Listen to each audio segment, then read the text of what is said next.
মানুষগুলো দেখা গেছে সবাই কিভাবে থাকুন, কিভাবে বাঁচুন, গল লই দুয়ান দেয় কিছু নেই, হোলান চাল লই কিভাবে আমরা বাঁচবো? উগ্র দুগো হোলান নত তিনটে চার গোলা না কারবার যে থাকুন এইভাবে তো ভাঙি যাইতেছে সবকিছু। সরকার আঙুর দিকে চান, আমরা সরকারের লোক না, সবাই আঙুর দিকে তো চাইতে হবে।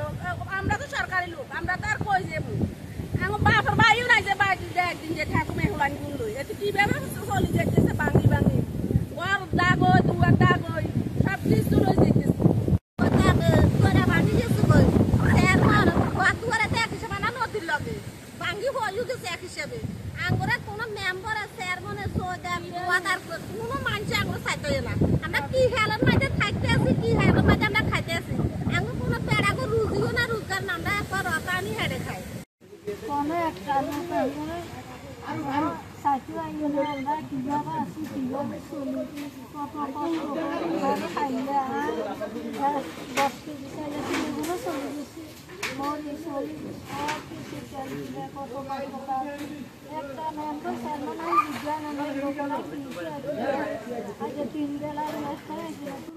কিন্তু 3 দিন হয় এই বেড়ি ভাঙ্গি এবং পানি ভিতরে সমস্ত বাড়ি ঘরে মানুষ এমনকি চোর উপরে থাকার মতো কোনো ব্যবস্থা নাই।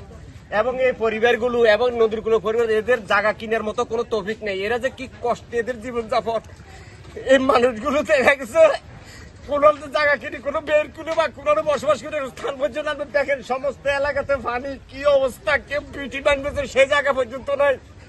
আমাদের এই বাসস্থানের কোনো ব্যবস্থা নাই, আমরা কোনো নদী পাই না, কোনো জায়গা পাই না, কোনো পিঠা কিনে যে করবো সেই জায়গাটাও নাই।